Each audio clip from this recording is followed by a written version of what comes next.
Consequences this Thursday night of BC's super soaker. The floods, the fears. It's coming quick and closer to our homes. And what's in the forecast? The power and the heat went out. Hundreds of people trapped in a Via train overnight. It's good. At one point they came around with the drinks tray, but they said the bathroom wasn't working. Sounding the alarm about Russia. And we are already in harm's way. His warning to NATO members. Plus, bypassing transplantation with innovation. This would be a game changer for a lot of patients. The high-tech method this Canadian bioengineer is using to create lung tissue.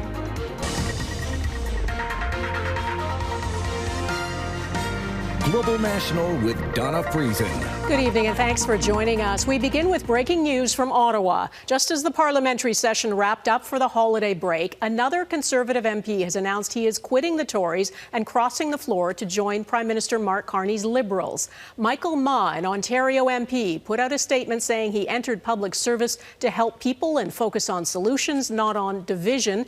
And he showed up at the Liberal Christmas party tonight. Mackenzie Gray is following this for us. Mackenzie, this will be a welcome Christmas present for the Liberals.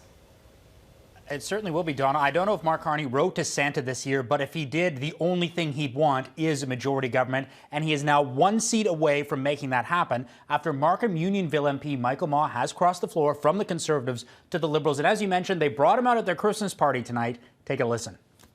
So let's give a warm welcome to our newest member of the Liberal Party, Michael Ma.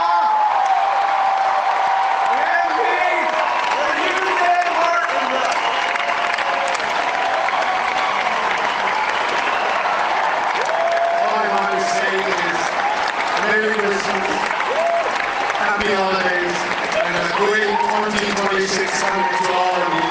Thank you. And enjoy the party tonight.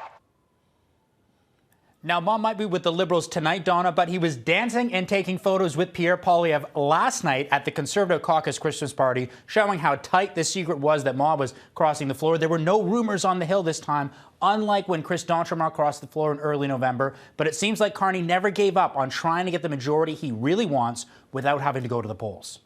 So, Mackenzie, where does this leave the Conservative leader, Pierre Poilievre, as you say, has lost 2 MPs to the Liberals? Yeah, this is a disaster for Mr. Poilievre, who wasted no time bashing Ma for leaving the Conservative caucus, saying he chose to endorse the very policies he was elected to oppose, the same policies driving up food prices and making life more expensive for all. The people he let down the most are the ones who elected him to fight for an affordable future. He will have to answer to them. But it's Poilievre who's going to have to answer to Conservative Party membership in January during a leadership vote. It's been widely viewed that Poilievre would likely be able to survive that. But if the Liberals are able to find other Conservatives to cross the floor and they get a majority, that calculus changes significantly, Donna. So far, there haven't been any high-profile Conservatives willing to come out against Poilievre publicly, who blew a 20-point lead and lost his own seat in April. But if Carney can get that majority via unhappy Conservatives, that calculus is very likely to change. Okay, Mackenzie Gray in Ottawa, thank you. The south coast of British Columbia is bracing for more rain over the weekend, but nothing like the powerful atmospheric river that hit over the last 24 hours, triggering local states of emergency and closing a number of major BC highways. The hardest hit area, the Sumas Prairie in the Fraser Valley, the Nooksack River just over the border in Washington state, spilled over its banks Wednesday evening, sending a surge of water that peaked in the early morning hours. Because of the risk of flooding, landslides and rockfalls, the BC Transportation Ministry ordered the closure of all 4 highways connecting Vancouver and the Lower Mainland with the rest of the province Wednesday night, along with a number of other major arteries. Neetu Garcha reports. Residents of the Fraser Valley just east of Vancouver are on edge as more floodwaters from the Nooksack River creep closer. It's coming quick and closer to our homes. We were sandbagging, and then somebody screamed at me, "You better move your vehicle." So when I get into my vehicle in the parking lot, there's 2 feet of water already. There's a lot of cows and chickens down there, so it's hard to just walk away from that and just leave them to die. Crews worked overnight to remove livestock, monitor rising rivers, and respond to landslides. The neighborhood's all helping out, and we appreciate that. And living in the valley is living in the valley. The Fraser Valley Regional District issuing a state of local emergency with more warnings for the days ahead. We are not yet through this emergency. We are anticipating continued flow from the Nooksack today and rising water levels, and are prepared for difficult days and nights ahead. An atmospheric river dumped heavy rain Wednesday, breaking several daily rainfall records and shutting down most highway access to the lower mainland, and prompting evacuation orders for more than 400 homes and more than 60 farms with livestock, with several more on alert. The Sumas border crossing into the U.S. remains closed. BC is along the northern edge of the storm event, which hit hardest through Washington. Flood alerts from BC's Fraser Valley deep into the state, covering almost all of the region's populated lowlands. On most of our rescues, we've had people sitting on the hood or the roof of their car out here. Washington state authorities warned up to 100,000 residents could be forced to higher ground as rivers reach historic levels. The National Guard has been activated with more than 300 members ready to respond. Potentially catastrophic and potentially having significant loss of life still remains in place. That is our approach to this. We're handling it as if that is the case, because it is. Forecasters warn another round of heavy rain is expected Sunday into early next week, raising the risk of further flooding on both sides of the border. Neetu Garcha, Global News, Vancouver.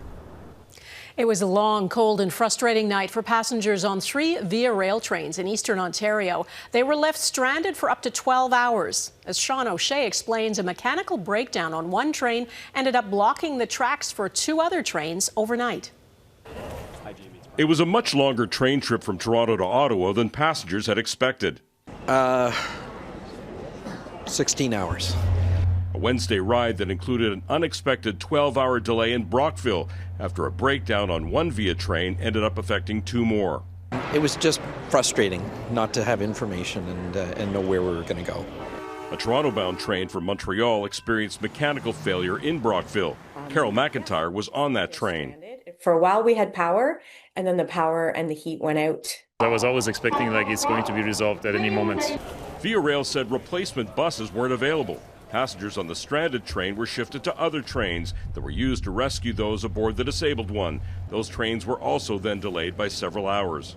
They did a fantastic job actually serving us, but at the end of the day, it's a frustrating thing. They came around with the drinks tray, but they said that the bathroom wasn't working, so the drinks didn't appeal to me without a bathroom. Via Rail apologized for the delays, saying it's reviewing what happened. We understand that this is not the level of service that passengers are expecting from us, and this is definitely not the level of service that we want to offer our passengers. The Transport Minister agrees improvement is needed. It's a Canadian winter and things happen. However, when these things do happen, the response is critical, and we want Via Rail to continue to improve on it. Some of those delayed are rethinking taking Via.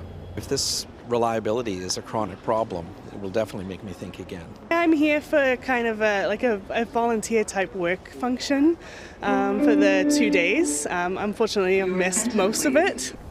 Even so, passengers stranded and delayed gave each other credit for coping as best they could. Sean O'Shea, Global News, Toronto. There is a breakthrough in a decades-old cold case in Ontario. Police say they have now identified a serial killer who they say was responsible for the deaths of 3 women in the 1980s and 90s. Karen Lieberman explains how that case was finally cracked and why the killer will not face justice. If he were alive today, the Toronto Police Service would arrest Kenneth Smith for the homicides of Christine Prince and Gracelyn Greenidge, and the OPP would arrest him for the homicide of Claire Sampson. Kenneth Smith, identified through forensic testing, police say, as a serial killer responsible for the murders of 3 women in Toronto dating back to the 1980s and 90s. No one in their lives linked them together, and even the manner of their death was different. The only thing that linked them was the offender's DNA. The cases involve the deaths of 25-year-old Christine Prince from Wales, who was working as a nanny in Toronto, last seen in June 1982. Police said she was sexually assaulted, struck on the head, and found in the Rouge River. Claire Sampson was 23, last seen September 1st, 1983, downtown. Her body was discovered the next day with gunshot wounds in Oro-Medonte Township, some 120 kilometers north of the city. And Gracelyn Greenidge, a 41-year-old nursing assistant from Barbados, found dead in her Toronto apartment in July 1997. She died of blunt force trauma. It was in 2016 that a genetic link connected the homicides of Christine Prince and Claire Sampson to one unknown male offender. The next year, in 2017, the Center of Forensic Science determined that the same unknown male was responsible for all 3 homicides. Police began doing DNA testing and then turned to investigative genetic genealogy, which they credit with helping to solve these cold cases. It makes all the cases that have previously been unsolvable now solvable. Police say the 3 murders were sexually driven and that Smith had a history of sexual assault, having spent time in jail on 3 separate occasions. He died in 2019 in Windsor at the age of 72. Investigators believe there could be more victims. Karen Lieberman, Global News, Toronto.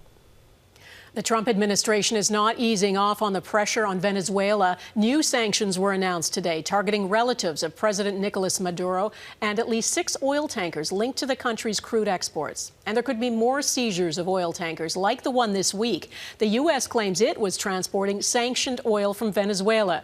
As Heidi Petracek reports, Venezuela accuses the U.S. of seeking to steal its resources. The White House press secretary says the oil tanker being seized in this dramatic video will head to a U.S. port once American authorities on board interview crew and confiscate evidence. The Trump administration is executing on the president's sanction policies. The administration says Venezuela's sale of U.S. sanctioned oil funds a regime President Donald Trump calls a, quote, narco-terrorist state. Trump hinting Wednesday. Other things are happening, so you'll be seeing that later. Reuters news agency reports the seized tanker is the crude carrier Skipper, seen here in satellite footage last month. What happens to the oil on this ship? Well, we keep it, I guess. Probably not, something that we, could or should do. But if they're in violation of sanctions, there are actions that we could take. Venezuela's President Nicolas Maduro has demanded an end to, quote, illegal interventionism by the U.S. And in a statement, his government called the seizure a, quote, shameless robbery. Trump has pressured Maduro to leave office ever since the leader's widely disputed 2024 election, which evidence suggests Maduro actually lost. It appears to be regime change, but the president has stated neither to us nor the American people what exactly the end game, the strategy, the goal is here. Complicating matters for the White House. The Kremlin says Russian President Vladimir Putin has spoken with the Venezuelan president by phone, reassuring him of Moscow's support for his government. War with Venezuela would be a mistake. One foreign policy expert believes it will come down to tough negotiation.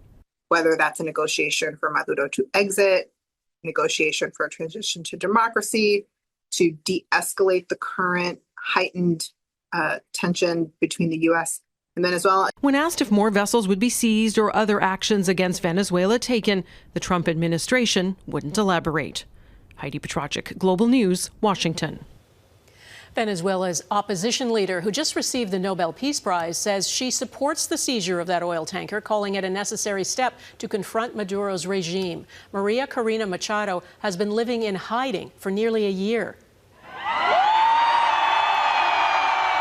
She emerged from that and arrived in Oslo, Norway, too late for the Peace Prize ceremony, but greeted supporters from a hotel balcony in the middle of the night. Machado accuses Maduro of using Venezuela's vast oil wealth to buy weapons and repress opponents. I believe every country has the right to defend themselves.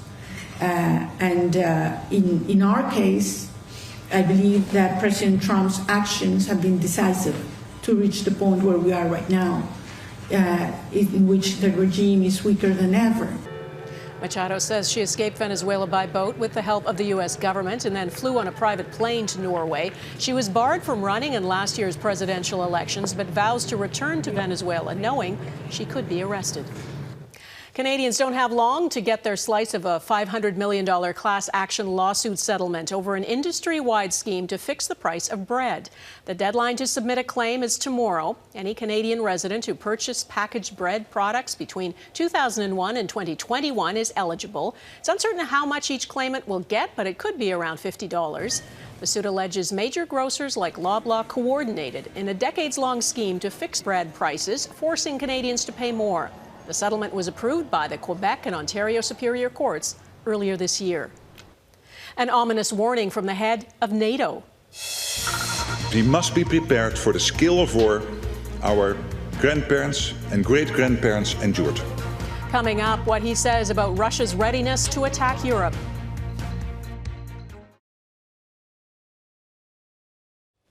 The head of NATO issued a stark warning today about Russia and what it is planning. Mark Rutte says Europe is Russia's next target, and it could happen within the next 5 years. He urged all of NATO's 32 members to step up their defenses. It is Ukraine that is on the front lines now, and most NATO members, including Canada, joined a virtual meeting with Ukraine's president today. Redmond Shannon reports. A Russian commander updates Russian President Vladimir Putin on the claimed capture of another city in eastern Ukraine. A strong hug to all of you, says Putin. But Ukraine says it still holds the city of Seversk on the front lines of the Donbas region. Now we need to coordinate everything so that the Americans are fully on board. On Thursday, Ukraine's President Volodymyr Zelenskyy said he has presented a revised peace plan to the United States and that Washington has proposed a possible solution for those remaining areas of the Donbas that Russia wants but has yet to capture. Essentially, to create a demilitarized zone. But he said that would require a referendum and real, solid, legally binding security guarantees for our country, and they must actually be implemented. Zelenskyy says deterring any future Russian invasion must involve European and US might.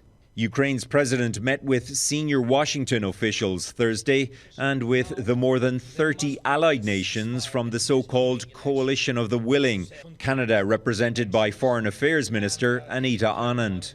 We are Russia's next target. And we are already in harm's way. Those allies still chewing on a stark warning from NATO boss Mark Rutte earlier in the day as he pushes for more military spending. We must be prepared for the scale of war our grandparents and great-grandparents endured. German Chancellor Friedrich Merz says he hopes there will be talks involving Ukraine, the US and European leaders in the coming days. But White House Press Secretary Caroline Leavitt told journalists that President Donald Trump is, quote, extremely frustrated with both sides in the war and that the US will only attend if it is worthwhile. Donna? All right, Redmond Shannon in London, thank you. There's a shortage of lungs for transplant. Ahead, how a Montreal researcher hopes 3D printed technology will change that. A Montreal researcher is working to transform how chronic lung disease is treated. Her team is using breakthroughs in 3D bioprinting to create tiny, transplantable air sac units made from stem cells. Phil Carpenter explains. This is the lung of a young sheep. Just one element in the toolbox for Dr. Darcy Wagner, lung regenerative medicine specialist at the McGill University Health Centre. The bioengineer was drawn to this field because there's a shortage of lungs for transplant. If you're lucky enough to get one of these really rare lungs that are eligible for transplantation, you have the worst outcome of any solid organ transplants right now.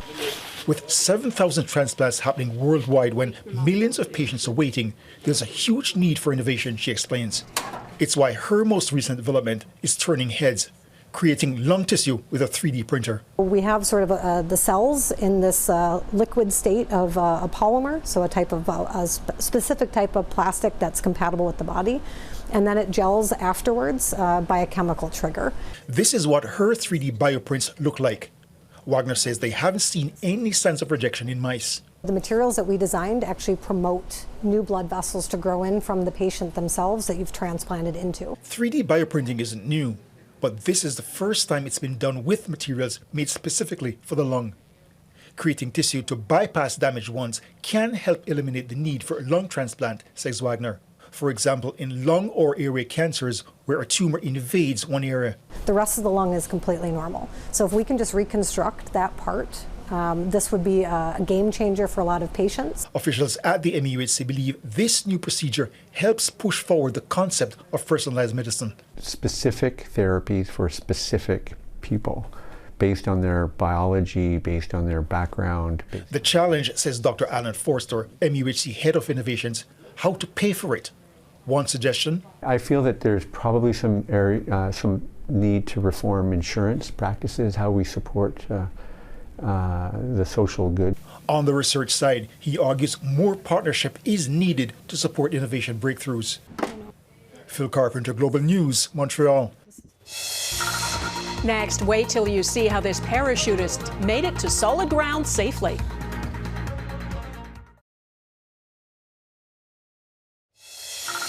This is not how you want your skydiving experience to go. This man was taking part in a group formation jump on September 20th in Australia when his reserve chute accidentally deployed, pulling him out of the plane and then getting caught on the plane's tail. He did manage to cut himself free and then pulled his main chute, but it got tangled with the reserve line. He was calm through it all and somehow managed to gain enough control to land safely. Time magazine has named several people as its Persons of the Year, calling them the architects of AI. One version of this year's issue plays on the famous lunch atop a skyscraper photo and includes Meta's Mark Zuckerberg, Nvidia's Jensen Huang, OpenAI's Sam Altman, along with Elon Musk. The magazine says no one shaped the world more this year, describing their work as both wowing and worrying humanity. AI was at the center of almost every single conversation. I feel like you couldn't turn on the news, open the newspaper, scroll through your feed, text a friend, and not hear about both this technology and how it was changing and growing, but also the people behind it who are driving it. Time also awarded several other honors, naming K-pop Demon Hunters as Breakthrough of the Year and Las Vegas Aces basketball star Asia Wilson Athlete of the Year. And that is Global National for this Thursday. I'm Donna Friesen. Tonight's Your Canada is Cambridge, Narrows, New Brunswick. Thanks for watching, and I'll see you again next week. Bye-bye.